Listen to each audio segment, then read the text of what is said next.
Diapers on a Plane. This is Diapers on a Plane, episode 57. Hello. Now today we are going to be talking about our, favorite food in Korea. Yes. We lived in Korea back in 2019 for almost 4 full months.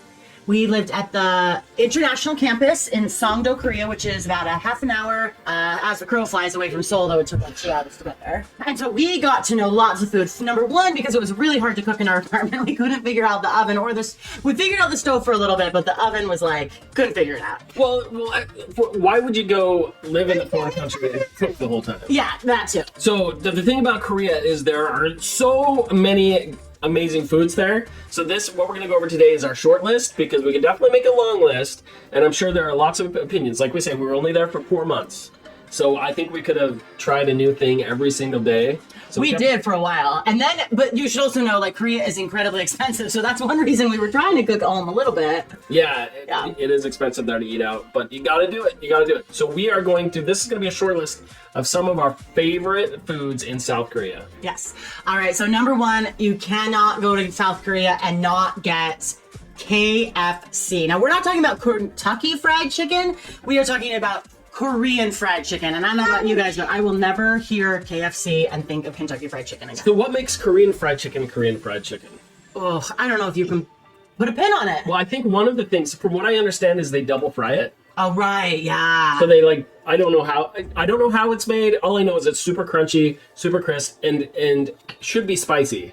Yeah, so let's talk about the spicy chicken next, because all spicy chicken is Korean fried chicken, but then there's Korean fried chicken that's just a little bit different. Okay, so I think we can actually go on and on about Korean fried chicken, because there's so many different kinds. What different kinds are there? Oh, sorry. Just the thing I wanted to say was, like, with normal, like, fried chicken in the States, like, the crispy exterior, like, it always falls off, but that never happened in Korean fried chicken. It's bad. They just know how to make it there. Yeah, it is amazing. So do you mean like our favorite, where we got it, or? Well, I'm thinking, because there's spicy chicken and then there's KFC. So let's talk about that different next. things. Okay, yeah, so there's kind of an overview of what KFC is. So our favorite places to get just, basic Korean fried chicken was this little place in Dream City. Dream City, yes, tell us about it. So it was in Dream City, and it was really hard for us to get to, and it took really long. But then when we got there, it's just this small little thing on the side of a building.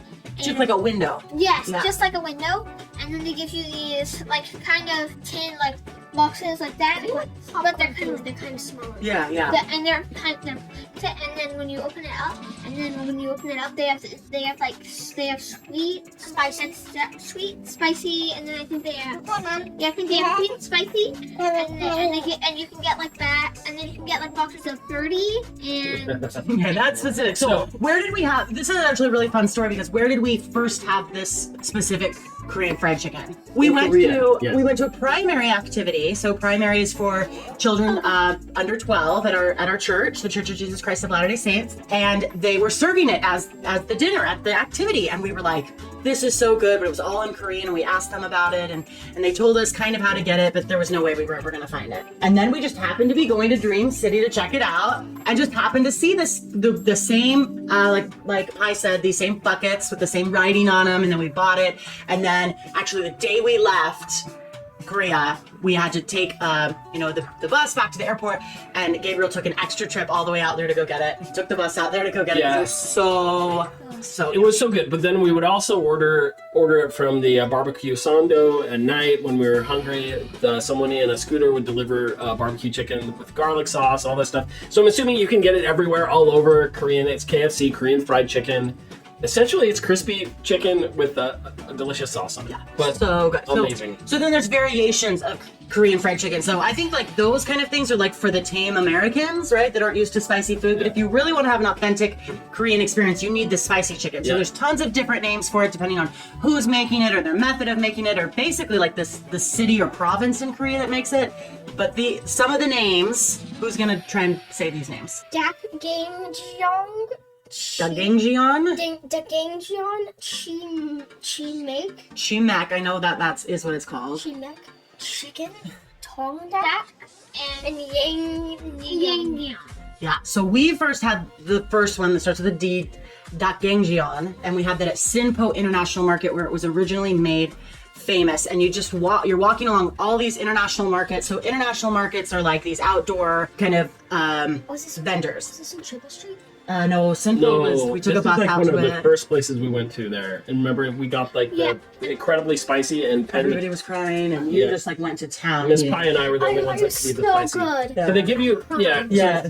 So they cook it in this big giant wok, and they mix it with like all the hot peppers and sweet spicy, and then they give you plastic gloves, which I thought was interesting. It's not uncommon in Korea to eat with plastic gloves. They do everything with plastic gloves. Yeah, well, and it makes perfect sense because you just want to get into that spicy goodness and eat that sticky chicken. Yeah. And so you wear your plastic gloves and you just dig in. And even with the plastic gloves, you still feel sticky.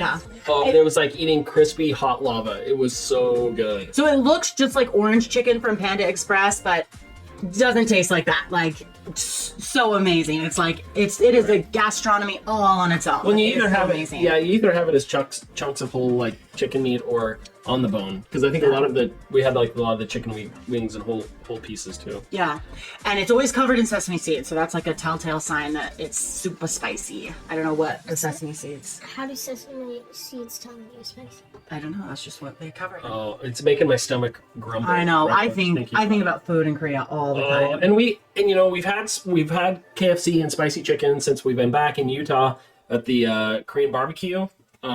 They have some. It's not the same though. No, it's not even close. And actually, I asked for the spicy one, and they warned me 3 times. They're like, "Are you sure you want this? It's spicy." So I'm like, "Yeah, the spicy one." Oh, and the Utah spicy is like half as spicy as the Korean. It's like a quarter as spicy, but it's like a half. But it was still good. But nothing like the spicy chicken in Korea. So Sinpo International Market, it's worth going just for the spicy chicken.